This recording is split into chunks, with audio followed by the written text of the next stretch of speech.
श्री कृष्ण चक्रवर्ती महाराज की जय, श्री दत्तात्रेय महाराज की जय, श्री चक्रपाणी महाराज की जय, श्री गोविंद प्रभु महाराज की जय, सर्वज्ञ श्री चक्रधर स्वामी की जय। सभी गुरुजनों और सद्भक्तों को मेरा सस्नेह सादर दंडवत प्रणाम। मैं गुरुजी श्री सागर मुनि शास्त्री जी की बहुत बहुत आभारी हूँ कि उन्होंने आज मुझे इस मंच पर एक लीला का कथन करने का सुयोग अवसर दिया है। परमेश्वर की असीम कृपा है जो मुझे ये मौका मिला है। परमेश्वर की कृपा और मेरे गुरुजनों के आशीर्वाद से मैं एक छोटी सी कोशिश कर रही हूँ लीला हमारे परमेश्वर अवतार श्री चक्रधर स्वामी की लीला का। ये लीला डोमेग्राम की है। डोमेग्राम जो है वो सबसे महातीर्थ स्थानों में गिना जाता है। डोमेग्राम की लीलाओं का एक अपना ही अलग एक अस्तित्व है। एक डोमेग्राम महास्थानों में क्यों गिना गया? क्योंकि कहते हैं कि हमारे स्वामी जी का वास्तव्य 6 बार वहाँ था। अलग अलग समय पर वो आए हैं और उन्होंने अपनी लीलाएं वहाँ पे की हैं। और जो भक्त थे उनके चाहे दर्शनार्थी ही क्यों नहीं थे, किसी को वेद, किसी को बोध, किसी को स्थिति, आनंद, ज्ञान, ये सब उन्होंने डोमेग्राम में अपनी लीलाओं के द्वारा भक्तों को मुक्ति की ओर, मुक्ति पथ की ओर लेके गए हैं। उनका जीव उद्धार करके और ऊर्ध्व गति की ओर लेकर उनका जो जीवन था अधोगति से ऊर्ध्व गति की ओर लेकर उनका उद्धार किया है। डोमेग्राम का स्थान इसीलिए भी ज़्यादा महत्व रखता है क्योंकि उनकी जितनी भी लीलाएं हैं वहाँ पर अधिकतर तकरीबन सारी लीला प्रसन्नता को दर्शाती हैं। उनकी जो प्रसन्न मुद्रा, प्रसन्नता जो उन्होंने बांटी उसको वो दर्शाती हैं। तो आज हम जैसे उन्होंने सेवा दास्य का भी मौका वहाँ पर दिया, आचार्य नागदेव जी को सेवा का मौका दिया, बाईसा जी को दिया, साधा जी को दिया, औसा जी को दिया, ऐसे अनेक ही पात्र आए उस टाइम पे। उनके सन्निधान में अनेक पात्र हैं जिनकी सेवा उन्होंने ली, जिनको ज्ञान दिया, जिनको प्रेम दिया और उनका जीवन गढ़ दिया। आज ऐसे ही एक पात्र माहिम भट्ट जी की लीला, स्वामी जी की लीला, माहिम भट्ट जी की प्रथम मुलाकात की लीला का मैं वर्णन कर रही हूँ। मुझे पता है कि मेरे से बहुत सारी गलतियाँ होने वाली हैं। ईश्वर और मेरे गुरुजन मुझे क्षमा करें, मैं अब क्षमा प्रार्थी हूँ। माहिम भट्ट डोमेग्राम के पास ही सराला गांव में रहते थे और वे बहुत ही ज्ञानी थे। शास्त्रों का ज्ञान उन्हें बहुत था। कहते हैं वो षट शास्त्री के नाम से उनको जाना जाता था। उन्होंने संस्कृत में भी उनकी माहिर थे। वो संस्कृत बोलने में भी वो माहिर थे और जो शास्त्र चर्चा वो करते थे उनमें उनको कोई हरा नहीं सकता था। नासिक गांव में वो काफ़ी सारे शास्त्र चर्चा करते थे विद्वानों से, तो सभी को वो हरा देते थे, पराजित ही करते थे हर बार। तो एक उनमें अभिमान आ गया था कि मेरे जैसा कोई शास्त्र विद्या में निपुण नहीं है, मुझे कोई हरा नहीं सकता।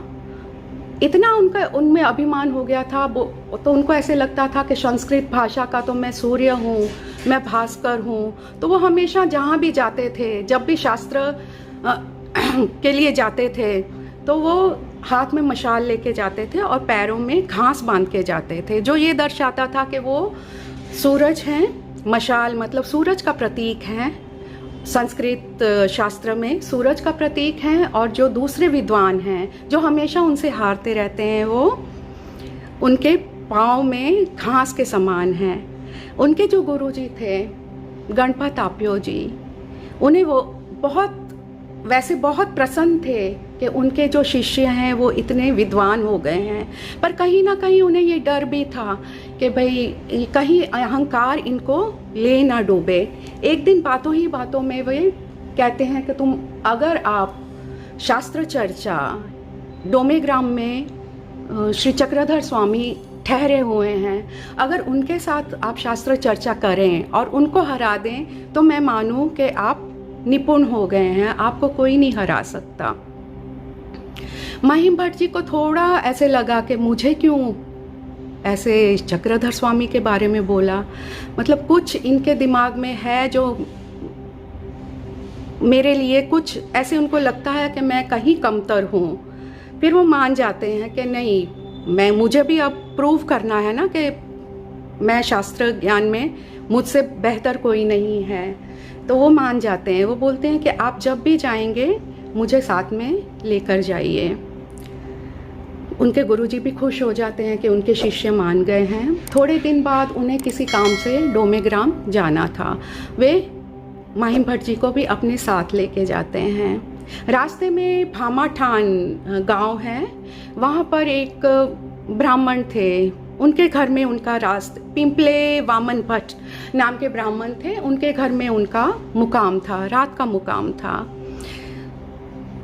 योग अनुसार पिंपले ने भी दूसरे दिन, दर्शनार्थी थे वो स्वामी जी के, उन्होंने भोजन लेके जाना था सुबह का।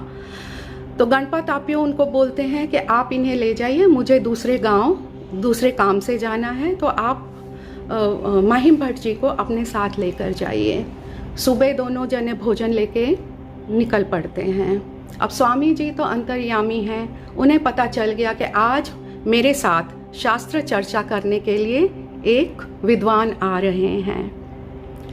सुबह का पूजा अवसर स्वामी जी का पूरा हो चुका था, उनका फूलों से सुसज्जित थी उनका पूरी श्री देह, श्री मस्तक पर तिलक भी लगा हुआ था और बहुत ही लावण्यमय उनकी श्री मूर्ति थी। अभी महिम भट्ट जी ने इतना ध्यान नहीं दिया। अच्छा, पिंपले वामन भट्ट जी ने उन्हें दंडवत प्रणाम किया, भोजन का संकल्प डाला और स्वामी जी को भोजन कराया। महिम भट्ट जी अभी थोड़े ज्ञान का अभिमान उन्हें था और व्यवहार ज्ञान नहीं था उन्हें। शास्त्र का ज्ञान था मगर व्यवहार ज्ञान नहीं था उन्होंने तो सीधा काया प्रणाम ही किया, मतलब खड़े खड़े हाथ जोड़ दिए। स्वामी जी सब देख रहे थे और धीरे धीरे मुस्कुरा रहे थे, क्योंकि उन्हें तो पता ही था। और देखो, जो ईश्वर अवतार होते हैं, जिन्होंने ज्ञान देना होता है, प्रेम देना होता है अपने भक्तों को, तो वो ये छोटी छोटी उनकी जो त्रुटियां हैं उनको ध्यान ना देकर उन पर हमेशा प्रसन्नता ही रखते हैं, क्योंकि जीव जो है वो अविद्या से ही ग्रस्त है और ये अविद्या कितने ही गलत काम करवाती है। उसमें से अहंकार सबसे महत्वपूर्ण है। अच्छा जी, भोजन हो जाता है। पिंपले आज्ञा मांगने आते हैं कि अब हम हमारे गांव को लौट जाएं। तो स्वामी जी उन्हें कहते हैं, हाँ आप जा सकते हो, मगर ये महिम भट्ट जी हमारे मेहमान हैं, आज इनको हमारे पास ही रहने दो। और इनके मन में कई सारी शंकाएं हैं, वो शंकाएं हम इनकी आज दूर करना चाहते हैं। महिम भट्ट जी रुक जाते हैं और पिंपले जी अपने गांव को वापस लौट जाते हैं। इतनी देर वो बैठे, महिम भट्ट जी बैठे, पर उनका जो दिमाग था वो बिल्कुल सुन्न हो गया। कितना सोच कर आए थे कि मैं ऐसे शास्त्रों में ऐसी चर्चा करूँगा, ये चर्चा करूँगा, वो चर्चा करूँगा, मराठी में अगर वो चर्चा जीत गए तो मैं संस्कृत में बोलना शुरू कर दूँगा। तो काफ़ी सारी उनके दिमाग में जो भी चहल पहल चल रही थी वो सब बंद हो गई। अब उन्हें कुछ सूझ ही नहीं रहा था कि मैं किस बात पर चर्चा करूं, मैं क्या बात करूं स्वामी जी से। स्वामी जी खुद ही बोलते हैं कि जीव एक जन्म मरण के बंधन से कैसे मुक्त हो सकता है। ये प्रश्न सुनते ही एकदम चौंक उठे। ये मुझे क्या पूछ लिया? अच्छा, अहंकार तो था ही, और चूंकि अभी उनको ऐसे महसूस हो गया कि मैं अभी कुछ सोच नहीं सक रहा हूँ, मेरी बोलती भी बंद हो गई है, मैं कुछ बोल नहीं सक रहा हूँ, मेरे दिमाग में कुछ प्रश्न नहीं आ रहे हैं, तो वो थोड़े गुस्से में आ गए थोड़े, और एकदम झट से उनके मुंह से निकल गया कि आप अपने आप को इतना विद्वान समझते हो, अगर आपको इतनी छोटी सी बात का भी जवाब नहीं आता तो आप अभी तक कर क्या रहे थे? थोड़ा तीक्ष्ण स्वर में महिम भट्ट जी स्वामी जी को बोले। बाईसा जी ने ये सुना तो उन्हें थोड़ा गुस्सा आया, परंतु स्वामी जी ने उन्हें रोक दिया कि आप भी तो पैठन में आपका व्यवहार कैसा था, कि जो जीव तो अविद्या से ग्रस्त है ही है, अभी ये अविद्या में है, इनकी अविद्या हमने दूर करनी है। महिम भट्ट जी बोलते हैं कि बहुत आसान है, इंसान सत्कर्म करता जाए, सत्कर्म करेगा तो उसमें वैराग्य आएगा, वैराग्य आएगा तो बुरे कर्म नहीं करेगा, उसके पापों का नाश होगा, और पापों का नाश होगा तो अपने आप वो मुक्ति के पथ पर चल पड़ेगा। तो स्वामी जी कहते हैं कर्म कितनी तरह के हैं? वो कहते हैं 6 तरह के कर्म हैं। तो स्वामी जी कहते हैं अच्छा, 2 तरह के कर्म तो हैं, नित्य और नैमित्य। जो अगर तो आप नित्य कर्म, वो सत्कर्म कर रहे हैं तो आपको हिंसा और पापों का दोष माफ हो जाता है, और नैमित्तिक जो हैं वो अगर आप कर रहे हैं तो आपको देवताओं का फल मिल रहा है। तो इसमें आपको मुक्ति का मार्ग कहाँ है? कौन से कर्म फिर ऐसे बचे हैं? अब एक ही कर्म 2 फल तो दे नहीं सकता। या तो वो आपके पाप और हिंसा को क्षमा करेंगे, वो पाप कर्म आपके हटाएंगे, दूर करेंगे, या आपको देवताओं के फल देंगे। तो मुक्ति आपको कहाँ से मिलेगी? मुक्ति के लिए आपको कौन से कर्म करने पड़ेंगे? महिम भट्ट जी के पास इस प्रश्न का कोई उत्तर नहीं था। वे कहते हैं आप ही हमें समझाइए कि मुक्ति का मार्ग हम कैसे चुन सकते हैं, कौन से ऐसे कर्म कर सकते हैं जिससे हमें मुक्ति प्राप्त हो।